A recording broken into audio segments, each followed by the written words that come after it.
Hello guys, मैं Vinaykant ABS की पाठशाला में आप सभी का स्वागत करता हूं। आज क्लास 12 बायोलॉजी जनरल स्वास्थ्य जो कि जीव विज्ञान का तीसरा चैप्टर है, इस चैप्टर के लघुत्तरीय प्रश्न के बारे में डिस्कस करेंगे। लघुत्तरीय प्रश्न मैंने आज 4 सिलेक्ट किए हैं जो कि बहुत ज़्यादा इंपॉर्टेंट है। इसके पहले अति लघुत्तरीय प्रश्न का वीडियो अपलोड किया जा चुका है। अगर आपने उस वीडियो को अभी तक नहीं देखा है तो उसका लिंक नीचे डिस्क्रिप्शन बॉक्स में या फिर आई बटन में जाकर के आप उस वीडियो को देख सकते हैं। तो चलिए आज का क्वेश्चन स्टार्ट करते हैं। यौन संचारित रोग से आप क्या समझते हैं? इससे बचने के लिए कुछ उपाय बताइए। ये जो वीडियो आप लोगों को मिल रहा है जो वीडियो, इस वीडियो में जो क्लास 12 के बच्चे हैं वो भी और जो नहीं पढ़ रहे हैं वो भी इस वीडियो से काफ़ी कुछ सीख सकते हैं और कंपटीशन की परीक्षा में भी इससे पूछा जाता है। तो ये बहुत ही इंपॉर्टेंट टॉपिक रहने वाला है। तो सबसे पहला क्वेश्चन हमारा, यौन संचारित रोग से आप क्या समझते हैं? इससे बचने के लिए कुछ उपाय बताइए। तो यौन संचारित रोग पहले हम समझते हैं इसकी परिभाषा, यानी ये क्या है, इसकी परिभाषा हमें बतानी है। तो यौन संबंधों के द्वारा होने वाली जो बीमारियां होती हैं उन्हें यौन संचारित रोग या रजित या यौन रोग कहा जाता है। एक बार फिर से हम समझ लेते हैं।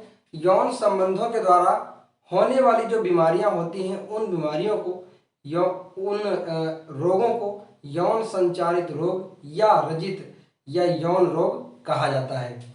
इनसे बचने के कुछ उपाय हैं जिनको आप लोग समझ सकते हो। बहुत आसान से उपाय हैं। सबसे पहला उपाय है कि अगर किसी व्यक्ति में आपको पता चल गया है कि इसे यौन रोग से ग्रसित है तो क्या होना चाहिए? उसके साथ या अनेक व्यक्तियों के साथ शारीरिक संबंध नहीं बनाने चाहिए। ये आपको याद रखना है। जैसे किसी व्यक्ति को रोग हो गया है, यौन संबंधी रोग हो गया उसको, और इसके अलावा जो बहुत सारे लोग हैं, सब अनेक लोगों के साथ, अनेक व्यक्तियों के साथ शारीरिक संबंध नहीं बनाना चाहिए। ये हमारा पहला पॉइंट है। दूसरा पॉइंट है कि हमेशा जो है निर्जमीकृत सुइयों का इस्तेमाल करना चाहिए।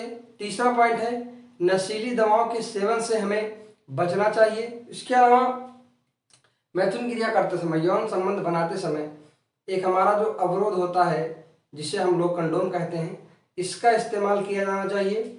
उसके अलावा हमारा नेक्स्ट पॉइंट है जो उपाय में आता है कि यौन संबंधित रोगों के बारे में लोगों को इसकी जो है जानकारी देकर के उनको जागरूक करना चाहिए। तो हमने यहाँ पर 5 पॉइंट बताए जो कि बहुत इंपॉर्टेंट हैं। आप लोग जैसे जैसे हम बता रहे हैं ऐसे वीडियो रोक करके आप राइट डाउन कर सकते हैं। तो पहला पॉइंट हमने क्या बताया? ऐसा व्यक्ति जो यौन संबंधी रोगों से ग्रसित है या अनेक व्यक्तियों के साथ शारीरिक संबंध नहीं बनाना चाहिए।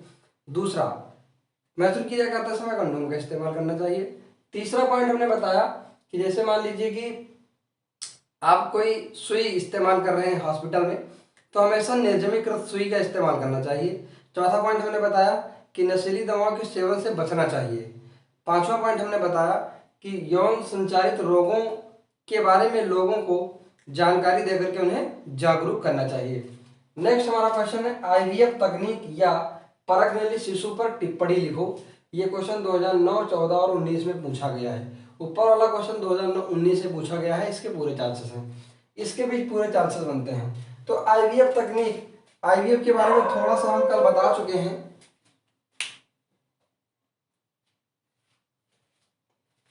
आईवीएफ तकनीक के बारे में हम आपको बता चुके हैं, हालांकि एक बार फिर से बता देते हैं। आईवीएफ तकनीक का पूरा नाम है इन विट्रो फर्टिलाइजेशन अंतःपात्री निषेचन। इन दो क्वेश्चन को हमने एक साथ लिया है क्योंकि परखनेली शिशु का ही एक तकनीक है, आईवीएफ तकनीक, जो परखनेली शिशु को विकसित करता है, जिसे अंतःपात्री निषेचन यानी इन विट्रो फर्टिलाइजेशन कहा जाता है। पहले हम यह समझेंगे इन विट्रो फर्टिलाइजेशन क्या होता है। जैसे मान लीजिए कि ये जो विधि है आईवीएफ तकनीक, ये उन दंपतियों के लिए प्रयुक्त की जाती है जिनमें जो है महिलाओं में गर्भ नहीं ठहर पाता है, या फिर उनका जो अंडाणु है वो ठीक से नहीं बन पाता है, विकसित नहीं हो पाता है, या फिर किसी पुरुष में शुक्राणुओं की संख्या कम बन पा रही है, तो उन दंपतियों को ये तकनीकी उनके लिए प्रयुक्त होती है। तो आईवीएफ तकनीक क्या होती है? किसी दाता जो जैसे मान लीजिए कोई मादा है, उसका अंडाणु तथा एक पुरुष है, उसके शुक्राणु को लेकर के प्रयोगशाला में बाहर निषेचन इसका कराया जाता है। जब इसका निषेचन करा दिया जाता है तो जो 8 कोशिकीय युग्मनज बनता है, 8 कोशिकीय युग्मनज, इसे हम लोग भ्रूण भी कह सकते हैं। 8 कोशिकीय युग्मनज को जो है महिला के फैलोपियन नली में, गर्भाशय के पास जो फैलोपियन नली होती है उसमें ट्रांसफर कर दिया जाता है, जिससे क्या होता है, वो जब 8 कोशिकीय युग्मनज जब 32 कोशिकीय भ्रूण में परिवर्तित होता है तब उसे माँ के गर्भाशय में ट्रांसफर कर दिया जाता है, जिसे इंट्रा यूटेराइन ट्रांसफर कहा जाता है। लेकिन जब 8 कोशिकीय युग्मनज को फैलोपियन नली में जब ट्रांसफर किया जाता है तो उस प्रक्रिया को बोलते हैं जिप्ट। क्या बोलते हैं? जिप्ट, जायगोट इंट्राफैलोपियन ट्रांसफर। यानी कि 8 कोश की जो युग्मनज होता है, जिसको हमने मादा का अंडाणु और पुरुष का शुक्राणु बाहर मादा के शरीर से बाहर लेकर के प्रयोगशाला में इसको जो है जब निषेचन कराया जाता है तो 8 कोश जब युग्मनज का निर्माण होता है, उसमें जब विदलन होता है तो 8 कोश की युग्मनज का निर्माण हो जाता है। तो इस युग्मनज को मादा के फैलोपियन नली में ट्रांसफर करने की प्रक्रिया को जिप्ट कहा जाता है, यानी कि जायगोट इंट्राफैलोपियन ट्रांसफर कहा जाता है। जब वो वहाँ पर 32 कोश की जो है भ्रूण का निर्माण हो जाता है तब उसे जो है माता के गर्भाशय में ट्रांसफर कर दिया जाता है। उस प्रक्रिया को इंट्रा यूटेराइन ट्रांसफर कहा जाता है, यानी आईयूटी कहा जाता है। जब जो कि क्या करता है, मादा के गर्भाशय में बच्चे का विकास होता रहता है और सफलतापूर्वक वो मादा उस बच्चे को जन्म दे पाती है। और इसी तकनीक को इस तरह से जो प्राप्त संतान होता है उसे परकनली शिशु या टेस्ट ट्यूब बेबी कहा जाता है। क्या कहते हैं? Test tube baby. तो ये जो क्वेश्चन है, ये क्वेश्चन आईवीएफ से स्टार्ट होता है और परकनली शिशु पर जाकर के एंड होता है। जैसे मान लीजिए ये एक टेस्ट ट्यूब है, इस टेस्ट ट्यूब में मादा का अंडाणु लिया जाएगा और पुरुष का शुक्राणु लिया जाएगा और इस टेस्ट ट्यूब के अंदर क्या किया जाएगा? निषेचित किया जाएगा। निषेचित करने के बाद जब 8 कोश की, कितने कोश की? 8 कोश की, इस तरह से इसमें 8 कोश की बन जाते हैं। 8 कोश की संरचना बनती है, इस तरह से हम दिखा सकते हैं। 8 कोश की जब संरचना बन जाती है, इसमें 9 बन गए हैं, लेकिन जब 8 कोश की संरचना बनती है, 8 कोश की जिसे हम कहते हैं, कह सकते हैं, जैसे मान लीजिए ये है 1 2 3 4 5 6 8 बना दिए। 8 कोश की जब संरचना बनती है इसे मादा के फैलोपियन नली में ट्रांसफर कर दिया जाता है। आई होप आप लोगों की समझ में आ गया होगा। तो जब ये टेस्ट ट्यूब से 8 कोश की युग्मनज बनता है तब से ट्रांसफर कर दिया जाता है। जब 32 कोश की होता है तब से मादा के गर्भाशय में इसको जो है ट्रांसफर कर दिया जाता है। तो इस तरीके से जो संतान प्राप्त होगा उससे परकनली शिशु कहा जाता है। तो आई होप एक बार ये एक आप लोगों को समझ में आ गया होगा। एक बार फिर से मैं बता देता हूँ। आईवीएफ यानी इन विट्रो फर्टिलाइजेशन, जिसे अंतःपात्रीय निषेचन कहा जाता है। ये प्रक्रिया उन दंपतियों को दी जाती है जिनमें स्त्री में या तो गर्भ नहीं ठहर पाता है, या उनमें जो है अंडाणु का निर्माण ठीक से नहीं हो पाता, या फिर किसी पुरुष में शुक्राणुओं की संख्या कम बनती है। तो ये तकनीक उनके लिए उपयोगी होती है। और इस तकनीक में होता क्या है कि मादा का अंडाणु और पुरुष का शुक्राणु को निकाल करके एक टेस्ट ट्यूब में निषेचित करवाया जाता है, जहाँ पर जब 8 कोश के युग्मनज का निर्माण होता है तब उस 8 कोश के युग्मनज को मादा के फैलोपियन नली में ट्रांसफर कर दिया जाता है। उस प्रक्रिया को जिप्ट कहा जाता है। जब वो 32 कोश की भ्रूण का निर्माण करता है तो फैलोपियन नली से उसे ट्रांसफर कर दिया जाता है मादा के गर्भाशय में, जहाँ पर उस बच्चे का जो है पालन पोषण होता है। और जब वो इस प्रकार से मादा के गर्भाशय से एक जो है अच्छे संतान का, यानी कि पूरी तरीके से स्वस्थ संतान का निर्माण होता है, यानी कि जब वो पैदा होता है तो जो बच्चा प्राप्त होता है उसे परखनेली शिशु कहा जाता है। आई होप आप लोगों को भी ये समझ में आ गया होगा। अब हम लोग देखते हैं नेक्स्ट क्वेश्चन। अगला क्वेश्चन है, मानव जनसंख्या नियंत्रण के लिए किन किन उपायों को प्रयोग में लाया जाता है, या परिवार नियोजन पर टिप्पणी लिखो। बहुत ही इंपॉर्टेंट क्वेश्चन बनता है। 2004, 6, 7, 8, 12 और 2014 में पूछा जाने वाला क्वेश्चन है। ये दो नामों से पूछा जा सकता है, परिवार नियोजन पर टिप्पणी लिखो या फिर मानव जनसंख्या नियंत्रण के लिए किन किन उपायों का प्रयोग में लाया जाता है, ये क्वेश्चन है। यानी कि जो आजकल या बहुत दिनों से मानव की जनसंख्या लगातार बढ़ रही है, तो उनके नियंत्रण के लिए कौन कौन से ऐसे उपाय हैं जो अपनाए जाते हैं, जिनमें परिवार नियोजन अपनी अहम भूमिका निभाता है। तो सबसे पहले हम जानेंगे परिवार नियोजन क्या होता है। परिवार नियोजन को हम लोग बोलते हैं फैमिली प्लानिंग, इंग्लिश में बोलते हैं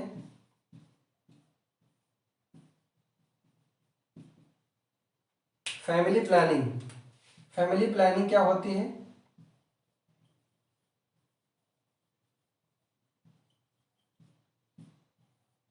किसी परिवार में संतानोत्पत्ति की दर को कम करना या नियंत्रित करना परिवार नियोजन कहलाता है, और ये भारत के अंदर 1951 से स्टार्ट हुई है। कब से? 1951 से फैमिली प्लानिंग भारत के अंदर स्टार्ट हुई है। परिवार नियोजन किसे कहते हैं? किसी परिवार में संतानोत्पत्ति की दर को कम करना या नियंत्रित करना परिवार नियोजन कहलाता है। और परिवार नियोजन जनसंख्या नियंत्रण की एक विधि है। क्या है? जनसंख्या नियंत्रण की एक विधि है। और इस यानी कि इसमें पूछा गया अगला क्वेश्चन है कि किन किन उपायों को प्रयोग में लाया जाता है। तो हम जानेंगे कि जनसंख्या नियंत्रण या परिवार नियोजन की वैज्ञानिक विधियां, कभी कभी जो है वैज्ञानिक विधियों के नाम से भी क्वेश्चन पूछ लिया जाता है। वैज्ञानिक विधियां, सबसे पहले वैज्ञानिक विधियों में पढ़ेंगे अस्थायी विधि। अस्थायी विधि दो प्रकार की होती है। एक होती है रासायनिक विधि। रासायनिक विधि में जैसे कि गर्भ निरोधक गोलियां आती हैं, गर्भ निरोधक गोलियां, ये जो है रासायनिक विधि में आते हैं। इनमें होता क्या है? गर्भ निरोधक गोलियों में क्या क्या होता है? हार्मोन होते हैं, एस्ट्रोजन तथा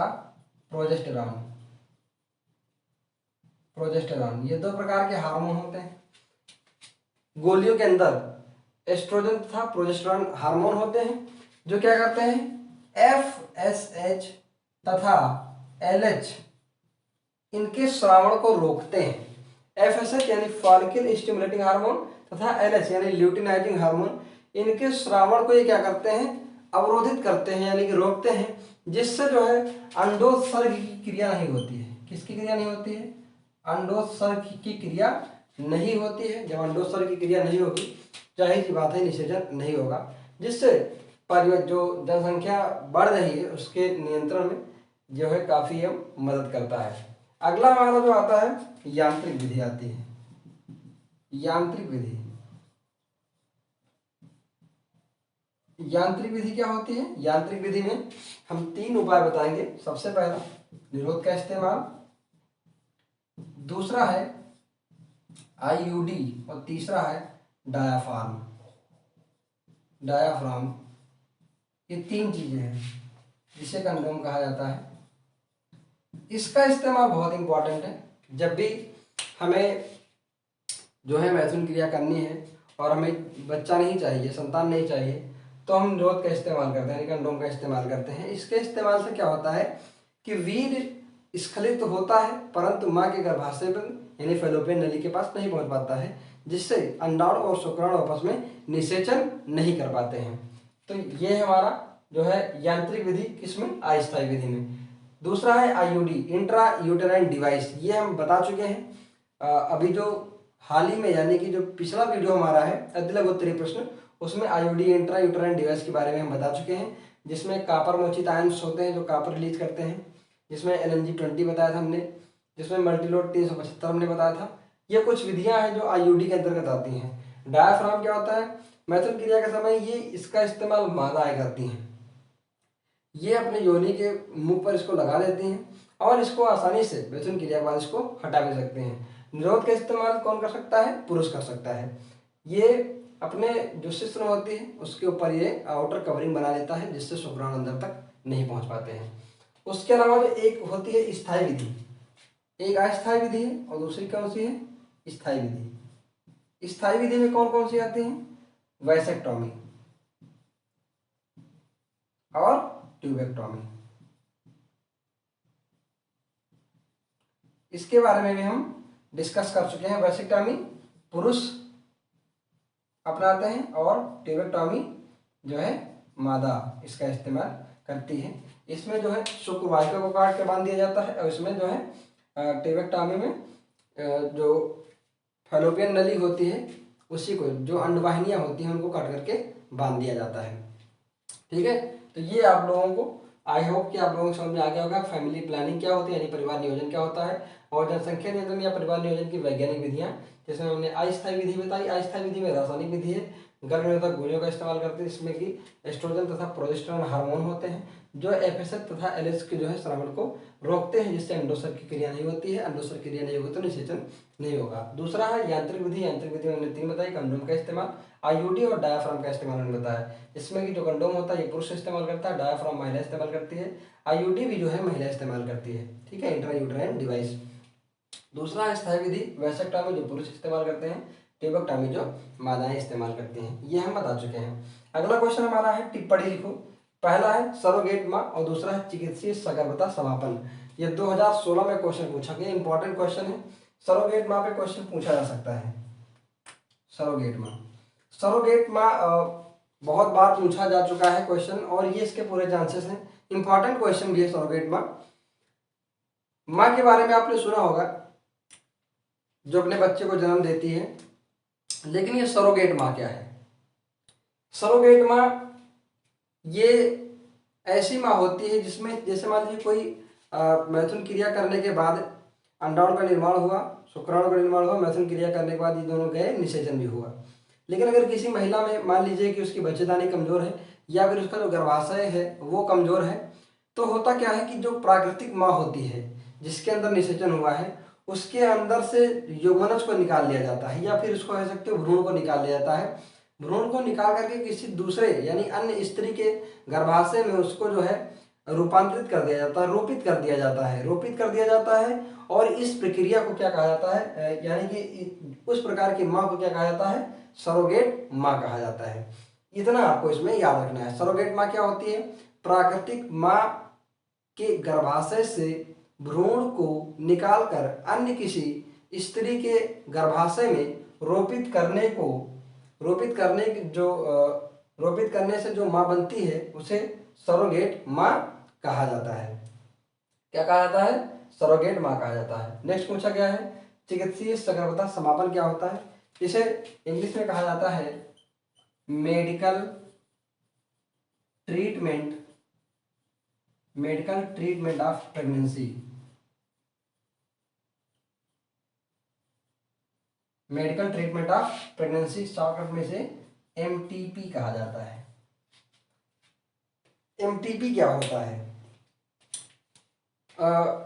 MTP एक ऐसी विधि है, एक ऐसी प्रक्रिया है जिसमें जो है गर्भकाल पूर्ण होने से पहले ही गर्भ समापन करने की जो प्रक्रिया होती है उसे चिकित्सीय सगर्भता समापन कहा जाता है। एक बार फिर से इसका हम परिभाषा समझ लेते हैं। गर्भकाल पूर्ण होने से पहले ही गर्भ समापन की प्रक्रिया को चिकित्सीय सगर्भता समापन कहा जाता है। और इसका जो प्रमुख उद्देश्य होता है, किसके लिए होता है? जैसे मान लीजिए कि अनचाहा गर्भ या फिर जो है असुरक्षित यौन संबंध या बलात्कार से उत्पन्न गर्भ, इन सबको समापन किया जाता है चिकित्सीय सगर्भता समापन की प्रक्रिया द्वारा। लेकिन इसका इस्तेमाल लोग गलत तरीके से करते हैं। जैसे मान लीजिए कोई अपने बेटे की पुत्र की चाह में वो जैसे मान लो उनके जो है बेटी होने वाली है और उसका पता पहले से लगवा करके एमटीपी के द्वारा उसको बाहर कर देते हैं, गर्भकाल पूर्ण होने से पहले ही उसको हटा देते हैं, और ये पूरी तरीके से गलत है। लेकिन ये लागू किसके लिए किया गया है, जैसे अनचाहा गर्भ हो गया, या फिर जो है असुरक्षित यौन संबंध हो गया, या बलात्कार से उत्पन्न गर्भ हो गया, तो उसको समापन के लिए जो है चिकित्सीय गर्भता समापन का इस्तेमाल किया जाता है। इसकी स्वीकृति भारत सरकार ने दी है। ये हमारे आज के 4 क्वेश्चंस थे। आई होप आप लोगों की समझ में आ गए होंगे। इनसे रिलेटेड अगर आपके कोई भी क्वेश्चन है तो उनको कमेंट बॉक्स में जरूर पूछें, और हाँ, वीडियो को लाइक करें जिससे हमें भी थोड़ा सा मोटिवेशन मिलता है। वीडियो को शेयर करें जिससे आपके फ्रेंड्स भी अच्छी तरीके से क्वेश्चन समझ सकें, और अगर आप हमारे चैनल पर नए आए हैं तो चैनल को सब्सक्राइब करके बेल आइकन को हिट करना ना भूलें, जिससे आने वाले इंपॉर्टेंट वीडियोज़ की नोटिफिकेशन सबसे पहले आपको मिले। धन्यवाद।